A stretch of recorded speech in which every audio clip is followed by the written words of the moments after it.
따라서 합시다. 교사는 교회의 희망이다. 오늘은 교사의 날이기 때문에 그렇게 인사를 나눠봅니다. 1558년도 명종왕이 13년 왕노릇 할 때 시험을 한번 봅니다. 생원들을 모아놓고서 회시라고 하는데 이 회시를 쳤는데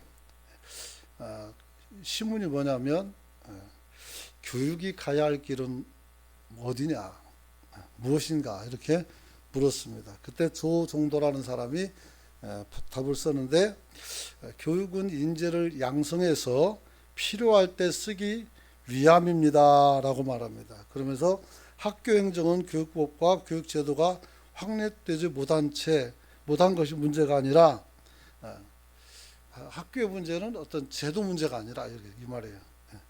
학문의 진리가 배우는 자의 마음을 즐겁게 하지 못하는 것 때문이다. 이게 문제라 이렇게 말했어요. 그래서 공부하는 학교 문제가 아니고 제도 문제가 아니고 공부하는 사람들의 마음에 즐거움이 없으니 공부가 잘 안 되고 학교가 운영이 잘 안 된다 이렇게 말하죠. 똑같이 바꿔서 물어본다면 교회 교육이 갈 길이 무엇이냐라고 묻는다면 조중도라는 사람의 말 그대로 조금만 바꿔서 옮기면 결국은 우리 교회 학교의 문제는 방법과 제도 문제가 아니라 이 교회 교육을 통해서 전수되는 진리가 우리 아이들의 마음속에 감동으로 또 신앙심으로 자라지 못하기 때문이다. 이렇게 이야기할 수가 있는 것입니다. 자, 그렇다면 이 교육이라는 이 큰 테마 속에서 가장 중요한 것은 누굴까요? 교사가 아니라 학생들이죠. 그렇다고 해서 교사의 어떤 가지고 있는 책임감이나 이들이 가지고 있는 그런 그 책임 또 그리고 의무 이런 것들을 우리가 없애고 그냥 그게 아니고 결국은 공부를 하는 아이들이 공부를 좋아해야 되겠고 교회 학교에서 신앙생활하는 아이들이 신앙생활이 어떤 것인지를 알고 그 즐거움을 찾아야 된다 이렇게 이야기할 수 있습니다. 그리고 이 이야기는 단순히 지금 이 학생들 교회 학교에만 국한된 것은 전혀 아니고 실제로는 우리가 신앙생활하는 모든 사람들에게 이 문제는 똑같이 있다는 겁니다. 그래서 교회가 문제가 있느냐, 교회 행정이 문제가 있느냐, 교회 사이즈가 중요한 거냐, 그렇지 않습니다. 은혜 떨어진 사람들이 나오는 이야기들은 뭐냐면 여기서 내가 힘드니까 편한 데로 갔으면 좋겠다라는 생각을 해요. 그럼 거기 가면 좋을까요? 안 좋아요. 똑같아요. 사람이 더 많으니까 더 많은 시험거리도 있고 그 다음에 더 어려움도 있단 말이에요. 그렇다면 무엇인가? 바로 우리가 즐겁게 신앙생활할 수 있는 그 무엇이 있어야 된다 이렇게 말할 수가 있는 것입니다.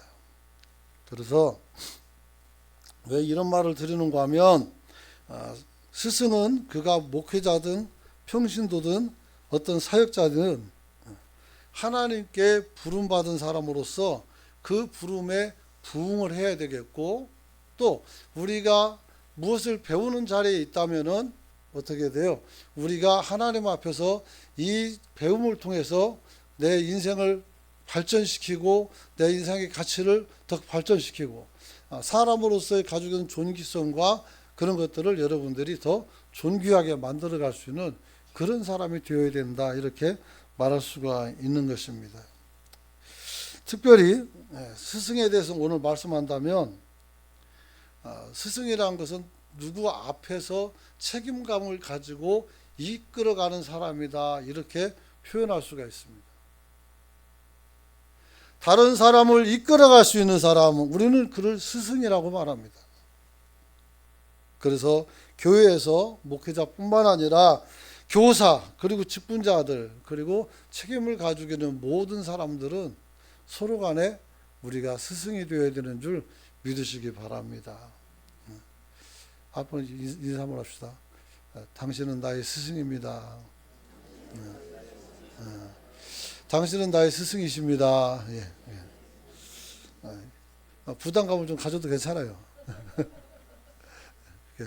왜냐하면 그 부담이 저와 여러분을 더 스승되게 만들고 그리고 더 책임감 있게 만들기 때문이에요. 그래서 여러분들이 다 스승이라고 했어요. 실제로 어린 아이들 입에서 나오는 이야기도 우리가 귀담아 들을 말들이 많이 있습니다. 그래서 어쩌면 이 아이들은 더 정직하게 우리에게 어떤 생각을 표현할 수 있어요. 그러므로 잘 듣고 잘 이끌고 또 함께 갈 수 있기를 축원합니다. 축원합니다. 그러므로 이 스승에 대해서 우리나라에는 좋은 한자가 있어요. 군사부 일체라 했어요. 그래서 임금과 그 다음에 선생님과 아버지는 똑같다 이렇게 하면서 우리가 그들을 존경하고 존중하는 것이죠. 우리는 서로가 다 선생님이니까 여러분들이 다 존경해주고 더 존중할 수 있는 우리 교회가 될 수 있기를 축원합니다. 축원합니다, 여러분. 오늘은 알다시피 스승의 주일입니다. 교회에서 특별히 지도자는 그리스도의 길을 가는 자로서 사람을 이끌어서 성경에서 말씀하시는 옳음을 실천하기 위해서 이들을 가르치고 이끌어 가야 합니다. 그러므로 이런 삶을 살게 되면 우리 은광교회는 이제 세상을 넘어 모든 사람들에게 희망이 되는 교회로 성장하게 될 줄 믿으시기 바랍니다, 여러분. 그런데 우리는 이 스승에 대해서 말할 때 한 가지 중요한 질문을 던지게 되는데, 우리는 기독교가 어떤 것인지를 여러분이 알고 신앙생활 해야 돼요. 이게 굉장히 중요해요. 기독교가 뭐냐? 기독론이 뭐냐? 예수님이 십자가에 달려주시긴 죽으신 그 우리의 대속주란 말이에요. 근데 이분에 관한 이론을 정리하는 게 기독론이에요.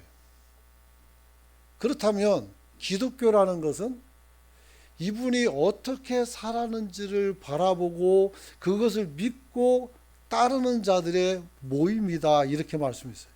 그것이 교회가 됐어요. 그리고 이것을 이루기 위해서 하나님께서 성령을 보내주셨고 하나님께서 그 자신의 능력으로 이 세상을 이끌어 가시고 만들어 가시는 줄 믿으시길 바랍니다, 여러분. 그래서 기독교가 무엇이냐라고 했을 때 오늘 우리는 내가 한 사람 한 사람이 다른 것이 아니라 예수님을 닮아가고 그의 발자취를 따라가는 삶이다 이렇게 얘기할 수 있어요. 그래서 우리 선배들은 아주 지혜롭게 하나님의 뜻을 잘 모를 때 어떻게 하라고 했어요?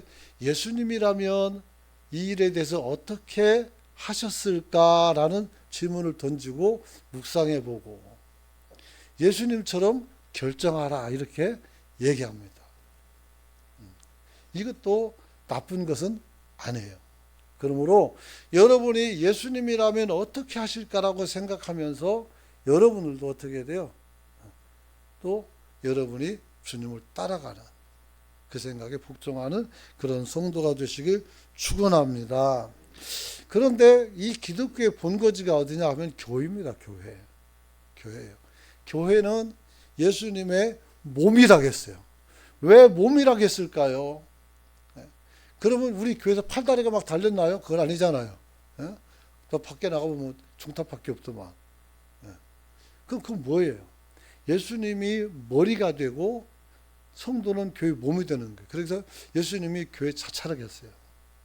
그래서 그 머리에서 나오는 가르침과 그 행위를 따라서 그 우리가 마음에 따라서 움직이는 것처럼 자동차는 내가 움직이지만 나는 내 마음이 움직인단 말이에요. 그래서 마음으로 믿어 의에 이른다겠단 말이에요. 그래서 여러분이 마음을 가지고 여러분이 하나님을 따르는 그렇게 그런 일이 있을 때 우리는 어떻게 돼요? 복받는 사람이 되는 줄 믿으시기 바랍니다.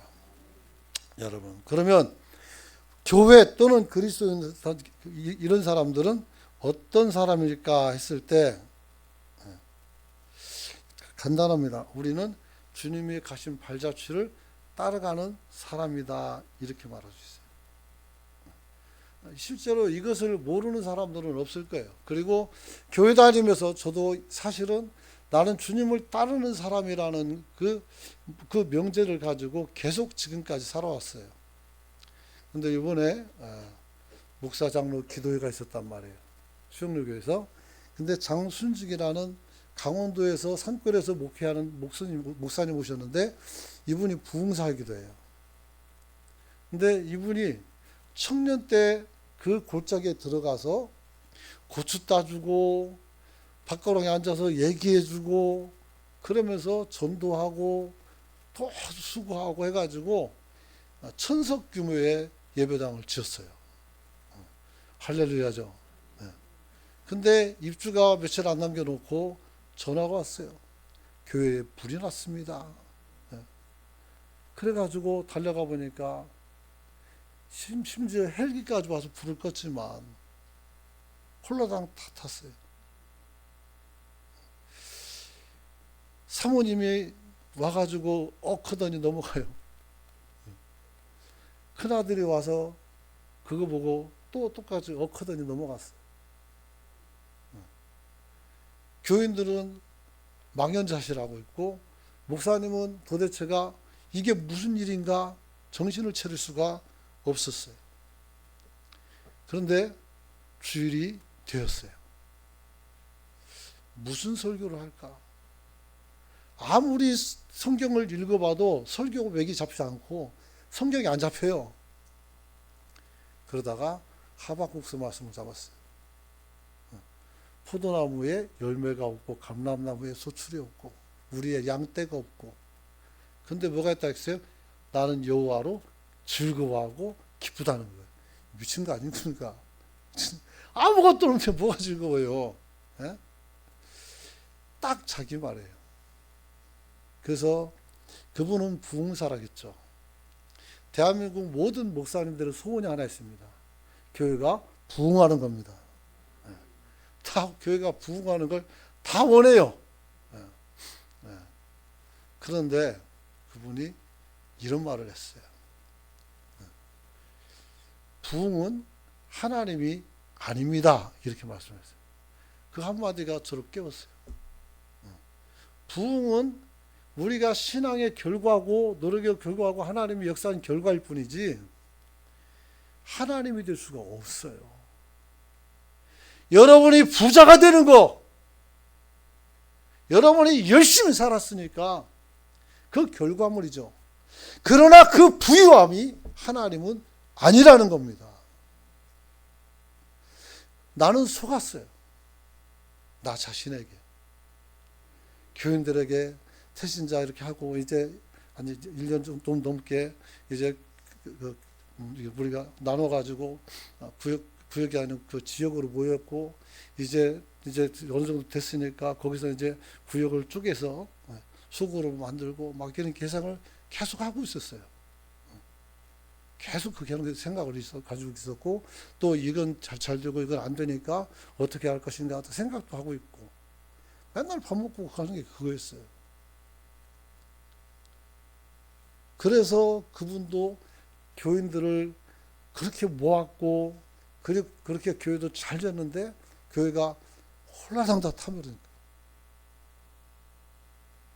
그때서야 보인 거예요. 그때서야. 왜 포도나무에 감람나무에 열매가 없고 우리 양떼 우리의 속에 양떼가 하나도 없어도 기쁜지. 우리는 부흥도 해야 되고 여러분이 돈도 많이 벌어서 부자도 돼야 돼요. 여러분이 성공하고 우리 아이들도 성공해야 돼요. 그러나 그것은 다 어떻게 돼요? 결과물이에요. 결과물. 우리는 그렇게 되지 않아도 우리에게 주어진 게 딱 하나는 뭡니까? 우리는 주님을 따라가는 삶을 살아야 돼요. 중요한 것은 예수를 따라가는 것이죠. 거기에 하나님이 계시고 거기에 성령님이 계시고 거기에 성자 예수께서 같이 계셔요. 신앙은 우리가 비록 부흥을 해야 되겠지만 부흥이 신앙은 아니란 말이에요. 그렇게 부흥이 좋았다면 예수님께서 예루살렘 교회가 10,000명교로 성장하는데 왜 흩어버렸을까? 세들백 교회는 그 큰 교회가 왜 사라졌을까? 그렇게 엄청난 능력과 그렇게 엄청난 역사들이 있었는데 왜 그들은 사라졌을까? 오늘 교회를 지키는 가장 확실한 방법은 저와 여러분이 예수의 제자가 되어서 그 말씀을 따라 살아가는 성도가 되시길 축원합니다.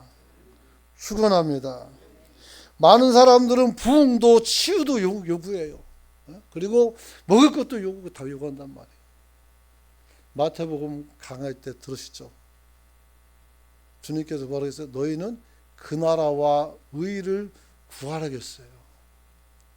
지금 내가 가지고 있는 신앙과 지금 내가 행하는 모든 것들이 하나님의 공의에 합당한 것인지 아닌지를 살펴보시란 말이에요. 사람 보고 평가하고 저건 되네 안 되네 하지 말고 나는 지금 무슨 생각을 가지고 있는지, 지금 내가 하려는 이 생각이 하나님의 뜻과 합한 것인지, 이것이 예수의 마음인지, 이것이 예수의 뜻인지를 살펴보란 말이에요. 지금 내가 어떤 것을 하려 할 때 어떤 마음인지 살펴봐야 돼. 내가 예수님의 마음인지 아닌지. 그러고 생각이 났어요. 교회 정치를 배우는데 그 과목이 있어요. 정치라는 과목이 있어요. 그걸 배우는데 그 목사님이 그리 말씀했어요. 네가 정말 네 생명을 바쳐 죽을 수 있는 사람이라면 네가 정죄해라 그랬어요. 그러면 그 사람 안 죽는다고. 우리는 열받으니까 정죄하고 배기 싫으니까 정죄하고 죄졌다고 하고 그렇게 막 정죄하고 그러는데, 내가 내 생명과 바꿀 수 있을 만큼 사랑하면 정죄하라는 거예요.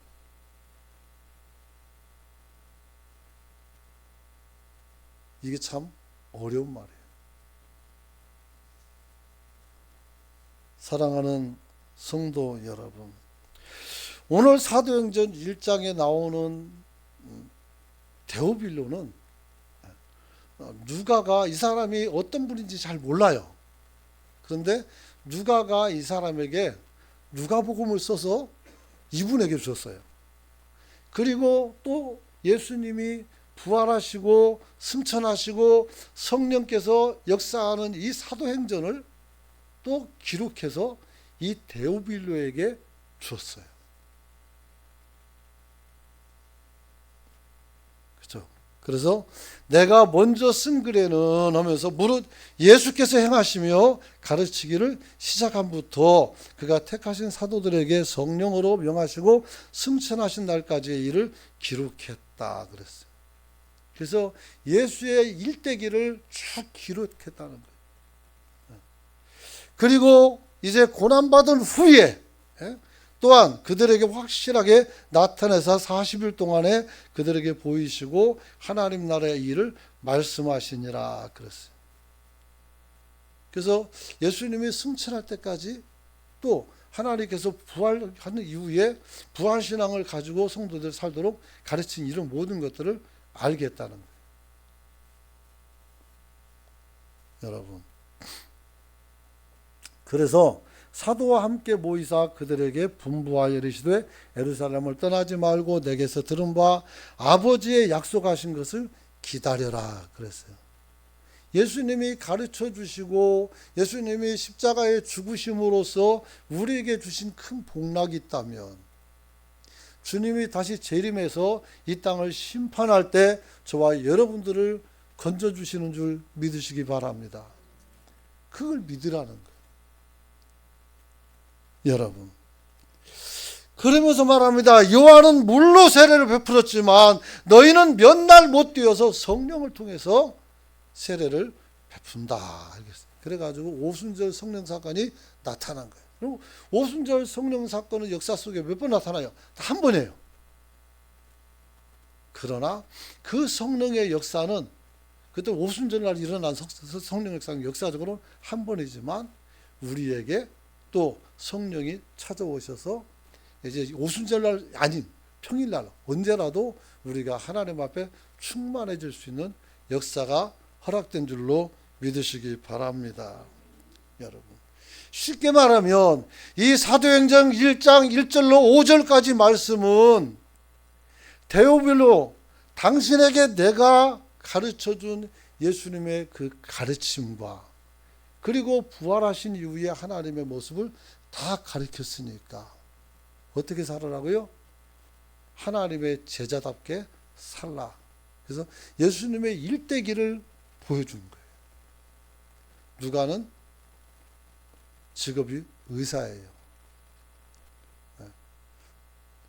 머리는 좀 문과 쪽에 속하지만 이 누가는 이과 쪽에 속하는 거예요.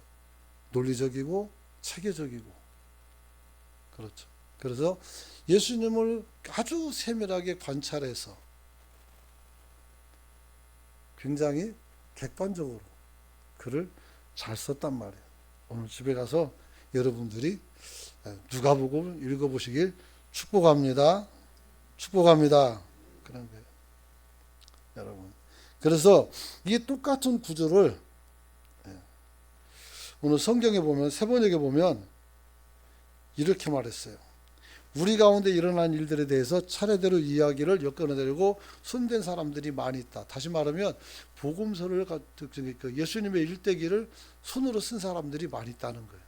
우리는 마태, 마가, 누가, 요한밖에 모르지만 실제는 더 많은 사람들이 그런 기록을 했다는 거죠. 그런데 이것을 처음부터 말씀의 목격자요 전파자가 된 이들이 우리에게 전해 준 대로 내가 엮었다.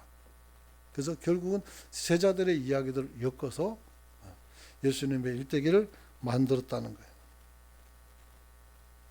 그래서 이것이 이미 배우신 이들에게 확실한 사실을 아시게 되기를 바란다. 그러니까 내가 여지까지 너에게 가르쳐준 모든 것들을 이걸 통해서 다시 한번 되짚어보고 하나님을 따르는 사람이 됐으면 좋겠다. 이렇게 말하고 있는 것을 보게 됩니다.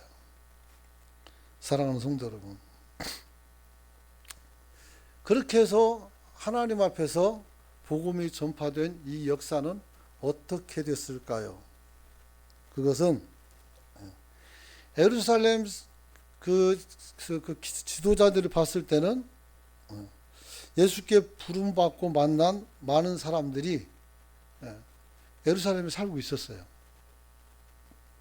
그런데 이들은 평범하고 단순하고 무식하며 무지한 사람들이었어요. 예수님의 제자 중에 그렇게 똑똑한 사람은 없어요. 이후에 바울이 가장 똑똑하고 나머지는 거기에 미치지 못해요. 그냥 어부였었고 장사꾼이었고 범죄자였었고 이런 사람들이었어요. 그런데 사도행전 17장 6절을 보면 이런 말이 있어요. 그러나 그들은 찾지 못하고 야손과 신도 몇 사람을 성읍의 관원들이 끌고 가서 큰 소리를 외쳤다. 세상을 소란하게 한 그들이 여기에도 있다. 그래서 세상을 뒤집어 놨다 그랬어요. 이 사람들이 어떻게 해요? 세상을 뒤집어 놓은 사람이라. 누가 무지한 사람이었는데 똑똑하지도 않았는데. 여러분, 우리가 예수님을 따라 산다면 우리가 똑똑하지 않아도 우리가 예수님의 말씀을 앞에 서고 산다면 우리가 다른 사람보다 많이 권세가 없다 할지라도 여러분은 그 사람들을 다 뒤집어 엎어놓을 만한 말씀을 가지고 있는 줄 믿으시기 바랍니다. 그 말씀이 내 안에서 움직이면, 이것이 역동하면 이 말씀을 듣는 사람들이 뒤집어지는 거예요. 이 역사를 경험할 수 있기를 축원합니다. 그러고 보니까 이 역사가 사라진 지가 꽤 오래된 것 같아요. 그냥 아무 곳에 가서 말뚝 박아놓고 십자가 걸어놓고 거기서 교회하면 사람들이 막 모였다 하지만 그냥 모이겠습니까? 그 당시 사람들이, 그 사람들이 그냥 모였겠냐고요. 그들이 전하는 이 말씀이 이 사람들의 마음을 뒤집어 놓고 생각을 바꿔놓은 거 아니겠어요? 초등학교 2학년 애가 여름 성경학교 따라가가지고 사도 바울이 말에서 떨어지면서 예수님 만나는 얘기를 들으면서 그림 그리다가 하나님을 만나는 걸 어떻게 알겠어요? 그 선생님이 와서 뭐 차근차근한 목소리로 말씀을 얘기하는데 그것이 확 믿어지고 내 안에 역사가 일어나는. 여러분, 오늘 우리가 여러 가지 방법으로 기도도 하고 전도도 하고 교회를 세우려고 하고 여러분도 잘 되려고 노력을 하지만 가장 중요한 것은 내 안에 예수를 따라가고 있느냐 그렇지 않느냐입니다. 오늘 우리가 예수를 따라가는 성도가 되시길 축원합니다. 축원합니다. 그때는 세상만 뒤집어 놨지만, 예루살렘만 뒤집어 놨지만 딱 200년 후에는 어떻게 됐습니까? 제국인 로마를 뒤집어 버린 거예요. 그래서 오늘 콘스탄틴이 로마 제국에서 이미 기독교인들이 많이 있었고, 그리고 뭐 십자가 환상을 봤다는 얘기도 있지만 그것은 뭐 그 사람 얘기고, 중요한 것은 이 사람이 기독교를 국교로 공인하지 않으면 안 되는 상황이 있었다는 거죠. 그 얘기는 거의 다 이제 예수를 믿는 사람이 가득했다는 것이죠. 도미시안 황제 때 그 엄한 핍박과 그 혹독한 시련 속에서 요한계시록을 주셔서 읽게 하시고 그들이 거기서 견디고 이기게 하면서 예수를 따라가는 삶을 그들이 버리지 않음으로 말미암아 로마는 변화됐고 새롭게 됐어요. 선교사들이 우리 조선에 와서 그리스도의 복음을 전하면서 이구동성으로 하는 말이 있어요. 이 민족은 별말 조금밖에 안 했는데도 잘 믿는다는 거예요. 잘 믿어요. 그냥 준비된 사람처럼 그렇게 되는 거죠. 그래서 심지어는 벽에다가 성경을 붙여놓고 벽지로 쓰면서 그걸 읽고서 어떻게 돼요? 주님을 믿은 사람이 나왔어요. 거기에 그 사람들이 소래교회란 말이에요. 대동강변에. 선교사가 가지도 않았어요. 그냥 성경 몇 개 집어 던져주고 죽었는데 거기서 교회가 나왔어요. 이게 우리나라 최초 교회예요. 사랑하는 성도 여러분, 결국 그 짧은 기간 동안에 기독교를 공인할 정도로 소수의 사람들이 로마 제국 전체를 바꿔버렸다는 겁니다. 오늘 한국 교회는 이번에 들어보니까, 통해 보니까 불교가 2등이 우리가 1등이에요. 개신교가. 그래서 우리는 수가 많은 이제 그룹이 됐어요. 이 얘기는 젊은 애들이 종교를 갖지 않는다는 얘기예요. 그래서 우리가 1등이 됐단 말이에요. 여러분. 그런데 실제로 우리가 예수님을 믿고 예수를 따라가는 삶을 사는 것이 얼마나 중요한지 여러분들에게 말씀드리면, 우리나라가 교회 태동 30년 만에 북한 공산화에 맞서서 저항하고 한반도 최초의 민주화 운동을 했으며, 특별히 신의주 학생 의거를 일으키게 되는 원인이 돼요. 교회가. 왜냐하면 해방되던 해에 그해 11월 16일 날 북한에 있는, 그때는 이제 남북이 갈라졌잖아요. 그래서 북한에 있는 교회 지도자들이 비록 늦게 우리가 해방은 됐지만 이 나라를 정말 좋은 나라로 만들어 보자고 하면서 민주당을 설립했는데, 거기에 유영하 목사님과 한경직 목사님이 들어갑니다. 한경직 목사님은 남한으로 나중에 내려오셔서 북한 사람들을 목회하는 그런 역사를 일으켰죠. 그래서 이 두 사람의 중심이 돼서 이제 정당을 만들었는데, 공산당이 알고 찾아와서 이들을 막기 위해서 전당다니를 하는 날 장로님 한 분을 죽이고, 그 다음에 북은 그 교회들의 방화를 저지릅니다. 그래서 여기에 충격을 받은 신의주에 있는 학생들이 그때 들고 일어나서 시위를 벌였는데, 지금은 러시아죠 하지만 그때는 소련이죠. 비행기를 가져와서 거기서 기총을 가서 사격을 해서 많이 애들이 죽었어요. 그렇죠. 그래서 탱크와 전투기를 동원해서 아이들을 죽였어요. 그래서 2년이 지난 1947년 북한 평양에서 또다시 김화시라는 목사님과 고한규 장로가 굉장히 유명한 분입니다. 이분이 다 있었는데, 이분이 이번에는 자유당을 이렇게 만들려고 했어요. 조직하려고 했는데, 창당되는 날 40명 정도의 교회 지도자들이 체포당하고 투옥되고 러시아로 유배를 갑니다.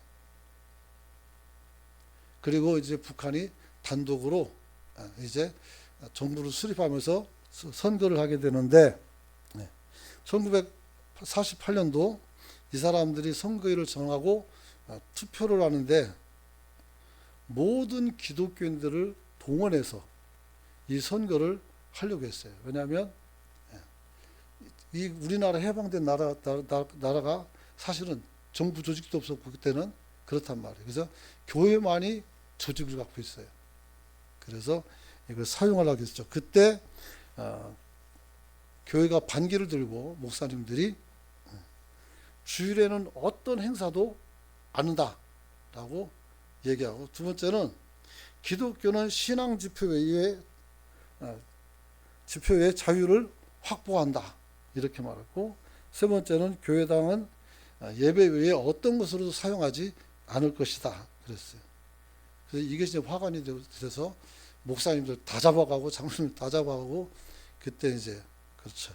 그래서 많은 사람들이 죽었죠. 그리고 그때로부터 북한에는 기독교인이 없어진다 이렇게 됐었죠. 어쨌든 해방됐을 때, 아무것도 없을 때 교회가, 하나님의 사람들이 사람을 귀히 여기고 사람의 존엄성을 인정하고 그들을 잘 세워주기 위해서 얼마나 피 흘리고 수고했는지. 뭐 100년도 안 됐어요, 기독교 그때 당시에. 그런데 이런 엄청난 일을 행했다는 사실입니다. 그러므로 말씀 마치려고 합니다. 오늘 누가를 통해서 초대교회의 그 데오빌로에게 쓴 글을 통해서 오늘 우리는 한 가지 중요한 걸 생각해야 돼요. 우리는 그동안에 결과물에만 굉장히 신경 썼어요. 결과도 굉장히 중요한 거예요. 그러나 결과보다는 우리가 오늘 하루하루를 따라서 주님과 동행하는 삶을 살아갈 수 있는 저와 여러분이 되시길 축복합니다. 이게 가장 핵심이에요. 그래서 이 일을 인도하는 이가 교사고 이 일을 인도하는 이들이 다 스승이에요. 그러므로 여러분들이 좋은 스승이 되어서 많은 사람들을 주의 말씀으로 이끌어가는 그런 저와 여러분이 되시길 축복합니다. 한번 통성으로 기도할 때 하나님 우리도 말씀을 가지고 세상을 변화시키는 그런 믿음을 갖기를 원합니다. 주님을 따라가고 주님을 따라가는 일에 대해서 우리가 양보하지 않게 해달라고 주의 주고 통성으로 기도합니다.